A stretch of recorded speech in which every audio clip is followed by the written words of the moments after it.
पाकिस्तान को आमतौर पर दुनिया भर के मीडिया में पॉलिटिकल इंस्टेबिलिटी, इन्फ्लेशन या सिक्योरिटी इश्यूज के हवाले से दिखाया जाता है, लेकिन इस समय पाकिस्तान में खामोशी से ऐसे मेगा प्रोजेक्ट्स पर काम जारी है जो न सिर्फ इस रीजन की बल्कि पूरी दुनिया की ट्रेड और इकोनॉमी का नक्शा बदलने की क्षमता रखते हैं।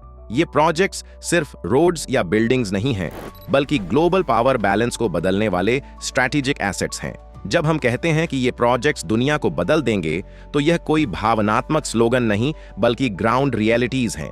ग्वादर की डीप सी पोर्ट से लेकर नॉर्दर्न एरियाज के माउंटेन्स में बन रहे मैसिव डैम्स तक और बलोचिस्तान की जमीन में छिपे $1 ट्रिलियन रिसोर्सेज तक, पाकिस्तान अपनी जियोग्राफिकल इंपॉर्टेंस को इकोनॉमिक पावर में ट्रांसफॉर्म करने की कोशिश कर रहा है।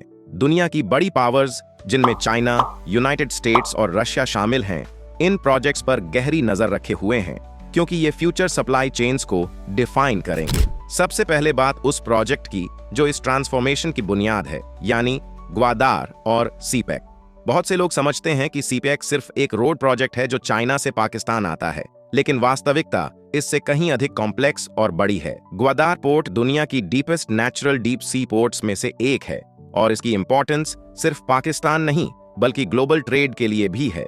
इस समय चाइना और ईस्ट एशिया की अधिकतर ट्रेड मलाका स्ट्रेट से गुजरती है, जो एक लंबा और रिस्की सी रूट है जिसे वॉर सिचुएशन में यूनाइटेड स्टेट्स या इंडिया ब्लॉक कर सकते हैं। ग्वादर चाइना को सी एक्सेस का एक शॉर्ट और सिक्योर रूट प्रोवाइड करता है, लेकिन कहानी यहीं खत्म नहीं होती। पाकिस्तान इस प्रोजेक्ट को अफगानिस्तान और सेंट्रल एशिया तक एक्सपेंड कर रहा है। उज्बेकिस्तान, ताजिकिस्तान और अन्य landlocked central Asian states Pakistan के थ्रू ग्लोबल मार्केट्स से जुड़ने के लिए ईगर हैं। यह प्रोजेक्ट पाकिस्तान को एशिया का ट्रेड हब या ट्रांजिट गेटवे बना सकता है, जहां से दुनिया का गुड्स गुजरेगा और पाकिस्तान हर कंटेनर और ट्रक पर टैक्सेस और सर्विस चार्जेस कलेक्ट करेगा। इसके बाद आता है पाकिस्तान का हिडन जैकपॉट यानी रेको दिक प्रोजेक्ट। बलोचिस्तान के बैरन माउंटेन्स में दुनिया के सबसे बड़े गोल्ड और कॉपर रिजर्व्स में से एक मौजूद है।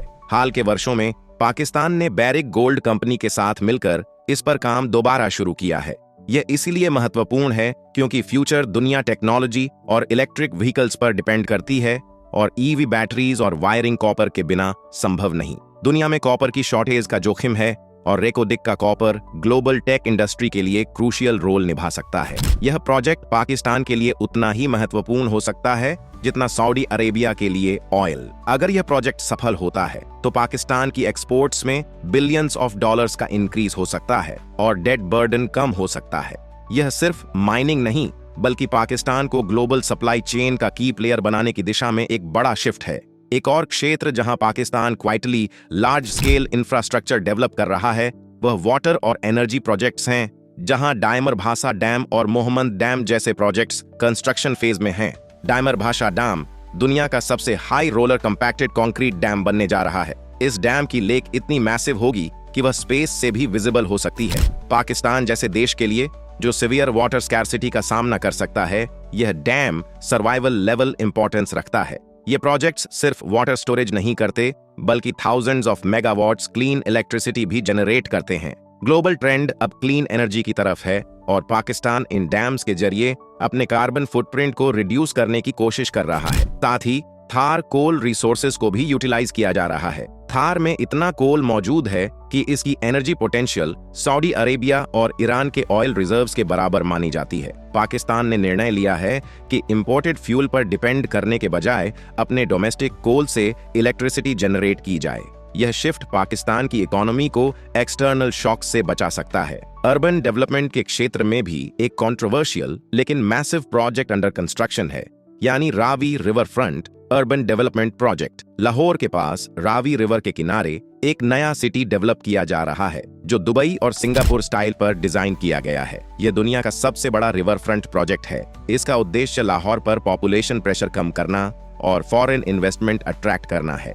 एनवायरमेंटल कंसर्न्स के बावजूद स्केल के हिसाब से यह पाकिस्तान का सबसे बड़ा रियल एस्टेट प्रोजेक्ट माना जाता है, जिसमें आर्टिफिशियल आइलैंड्स, लेक्स और हाई राइज बिल्डिंग्स शामिल हैं। यह प्रोजेक्ट दिखाता है कि पाकिस्तान भी मॉडर्न इंफ्रास्ट्रक्चर बिल्ड करने की क्षमता रखता है।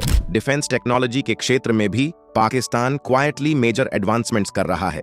JF-17 thunder block 3 programme international attention gain कर रहा है। पाकिस्तान ने अपने फाइटर जेट्स डेवलप किए हैं और अब उनकी एक्सपोर्ट डील्स की बात हो रही है, जिनमें नाइजीरिया, म्यांमार और संभावित रूप से अर्जेंटीना और इराक शामिल हैं। इसके अलावा ड्रोन टेक्नोलॉजी में भी पाकिस्तान तेजी से आगे बढ़ रहा है। शाहपार और बुराक ड्रोन्स ने पाकिस्तान को उन चुनिंदा देशों में शामिल कर दिया है जो अपना एडवांस्ड डिफेंस इक्विपमेंट खुद प्रोड्यूस करते हैं। यह इसलिए महत्वपूर्ण है क्योंकि फ्यूचर वॉर्स ट्रेडिशनल आर्मीज से नहीं बल्कि टेक्नोलॉजी से लड़ी जाएंगी। पाकिस्तान का लक्ष्य डिफेंस डिपेंडेंसी को कम करना और वेपन्स एक्सपोर्ट करके फॉरेन एक्सचेंज जनरेट करना है, जो ग्लोबल आर्म्स मार्केट में एक नई एंट्री है। रेलवे सिस्टम किसी भी देश की इकोनॉमी की बैकबोन होता है और यहाँ AML-1 प्रोजेक्ट एक गेम चेंजर साबित हो सकता है। इस प्रोजेक्ट में डिलेज जरूर हुए हैं, लेकिन यह CPEC का सबसे बड़ा कंपोनेंट है।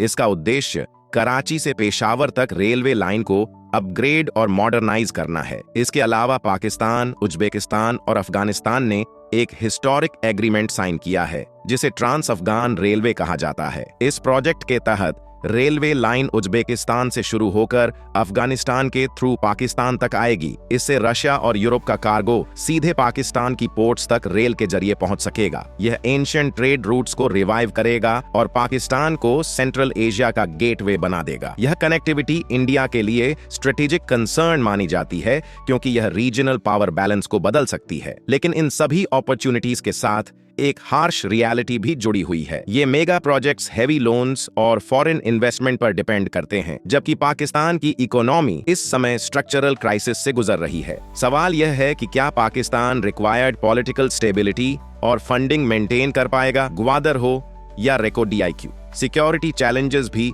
एक बड़ा फैक्टर है। दुनिया इन प्रोजेक्ट्स को मिक्स्ड पर्सपेक्टिव से देखती है। कुछ वेस्टर्न एनालिस्ट्स इन्हें डेट ट्रैप कहते हैं, जबकि पाकिस्तान और चाइना इन्हें डेवलपमेंट का रास्ता मानते हैं। अंत में यह समझना जरूरी है कि नेशंस की डेस्टिनी ओवरनाइट चेंज नहीं होती। ये mega projects decades long efforts का रिजल्ट हैं। दुनिया पाकिस्तान को अक्सर डेट और पॉलिटिकल इंस्टेबिलिटी के लेंस से देखती है, लेकिन बैकग्राउंड में हजारों इंजीनियर्स और वर्कर्स इस फ्यूचर को बिल्ड कर रहे हैं। अगर डायमर भाषा डैम कंप्लीट होता है, रेको DIQ प्रोडक्टिव हो जाता है और ट्रांस अफगान रेलवे ऑपरेशनल हो जाती है, तो पाकिस्तान की पोजीशन ग्लोबल जियोपॉलिटिक्स में ड्रामेटिकली चेंज हो सकती है। यह एक साइलेंट रेवोल्यूशन है जो कंक्रीट, स्टील और प्लानिंग के जरिए बन रही है। ये प्रोजेक्ट्स पाकिस्तान के लिए लिटरली डू और डाई इंपॉर्टेंस रखते हैं। अगर ये सक्सेसफुल होते हैं तो रीजनल पावर बैलेंस पाकिस्तान के फेवर में शिफ्ट हो सकता है, और अगर फेल होते हैं तो इसका बर्डन इकोनॉमी को सीरियसली इंपैक्ट कर सकता है। But one thing is clear, Pakistan is currently one of the largest emerging infrastructure landscapes in the world,